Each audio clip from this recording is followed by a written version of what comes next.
Michelle, and today we're talking about a lot of things that have been on my mind as I wind down my 2022 and just coming from a perspective of reflection. There's a lot of things I really just want to come on and share with you guys in the hopes that it also helps you on your own journeys and perhaps if not for a laugh, but more for insight into, what's been tinkering in my mind.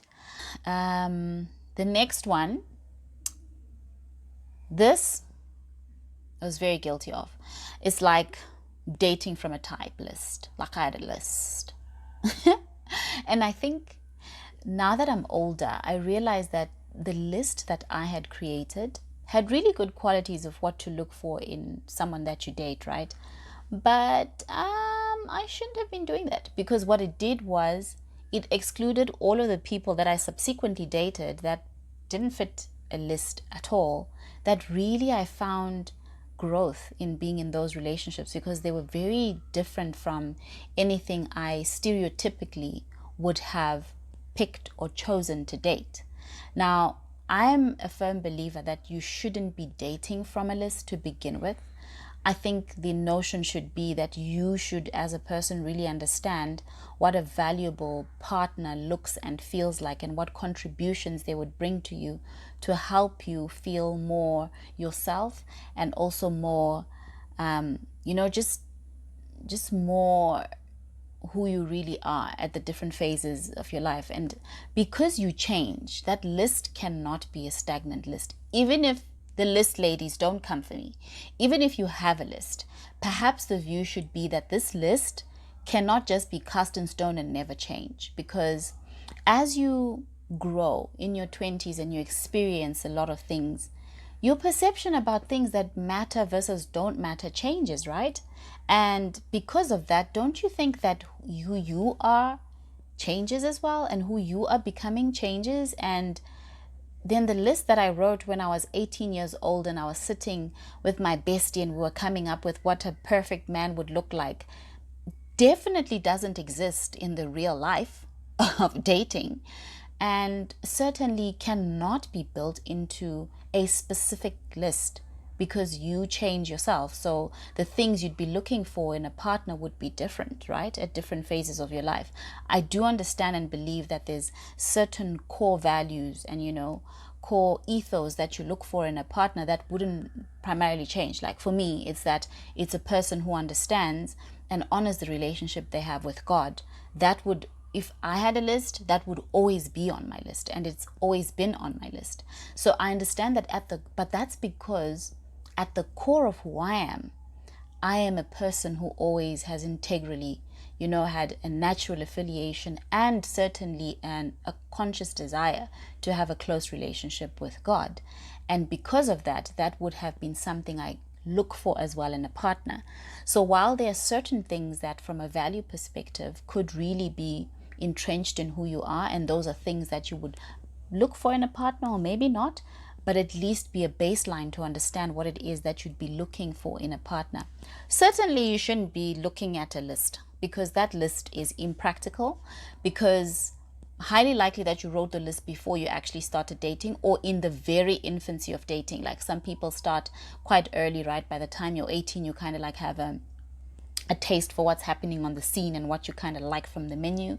But what I'm really saying is, don't restrict yourself, because you are in your 20s really discovering who you are. And because you are discovering a lot more of who you are as an adult, that list gonna change, honey. So yeah, quit the listing. I think understand really who you are at different phases of your life and gravitate to things that make it easier for you to be that, and those are the relationships that you should be looking for. So this dating on a list thing is never happening. It never did work for me. I really wasted a lot of time, I think. Well, maybe not wasted, but I lost the opportunities really in my 20s to discover what I really would have, what would have broadened my experience of what good relationships could feel like and look like, because I wasn't looking at a particular type of person, besides them not being a felon and not be, the typical things that would just not work with me. So I think that was a good one. I think I did a lot of pausing there on that one and looked at my relationships in the past. There aren't that many, but I mean, I looked at them, and some of them I could have realized that had I let go of some of those notions that I thought I really needed to find in a partner, I would have experienced a lot more what I did when I was dating when I was in my 30s. And that would have really enriched my 20s. And I'm sure I'd have had hella more fun, um, letting myself venture into unknowns, but unknowns that are safe, right? Unknowns that are safe. Okay. And oh, this one. I think this one is more for my now in general, not really necessarily something I would like to have known in my 20s specifically, because it kind of changed. It would have changed the trajectory of how quickly I got to learn some of the things I'm talking about now. But this is just a very generalized view. If you don't take anything out of this entire list today, may this be the one thing, because I really believe this is something that changed my view in how I interacted with people and how I was willing to understand their perspectives and their points of view and their opinions much better. It's the notion that common sense is not always common. We say this a lot, right? But I really wanted to impress that, what's common to me is based on my experiences, it's based on my knowledge, certainly, and it's also based on my perception of what I think should be general public common sense, right? But it's based on my filters. Either I choose to believe a certain ideology, which is like a baseline, this is what we would think is common, and also because of my own experiences, and I have come to draw some conclusions that I believe this should be something that is common to everyone.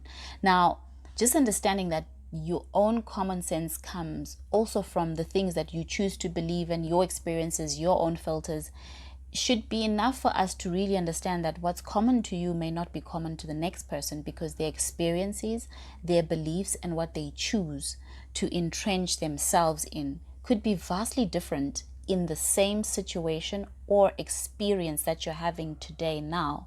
Could be very different. So they won't view it as common.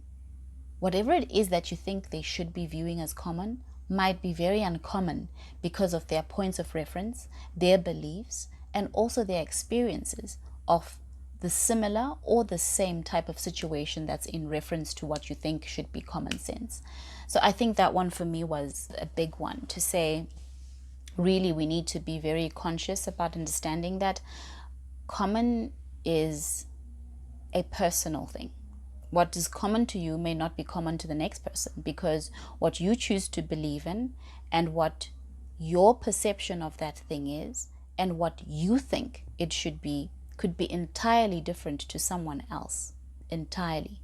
And yes, there are standards of, basic norm standards that we deem as, just basic things that one should actually know. For instance, when you enter a room, greet people. But maybe my experience is that that's not what happens. People, you walk into a room, greet you.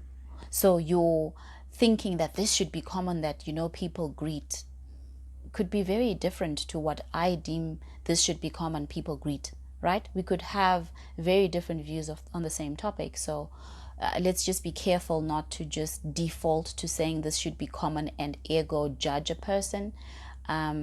It will be good to really try and understand if you see there's a disparity different from what you think should be common. It would be good to, understand the person's point of view and their perspective when it comes to that situation or matter. You could learn a lot from that, and I certainly have, just in just how we are culturally different. I mean, looking a person in the eye in one culture is very respectful, and in another culture is very disrespectful.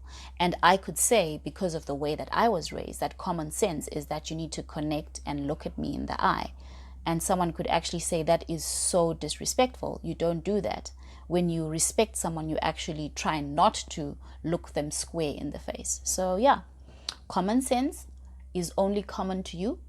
You need to check the other person's view on the said matter, because your beliefs, your experiences, and certainly what you choose to hold true to you could be very different on the same topic. So let's get into the culture of asking to understand and really understanding our connections with people, and not being very quick at saying they should have known because it's common sense.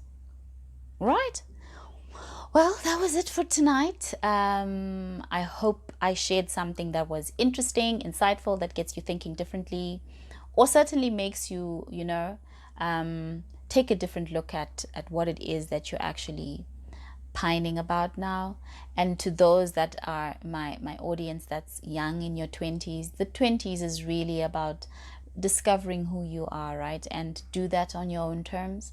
It's okay not to know. It's okay to use what you have been raised with as a baseline, but certainly start to question what really holds true to you in you defining who you eventually want to become as an adult. It's a great space to be in, and just less of the pressure, less of the chasing a specific goal, and more of the really unpacking and allowing vast experiences to help you understand what the best version of you could be. And that should be more beautiful than it is pressured, right? So yeah, that's it for tonight. I hope you are taking care of yourselves. Until next time, be good, be safe, and take care of yourself. Bye for now.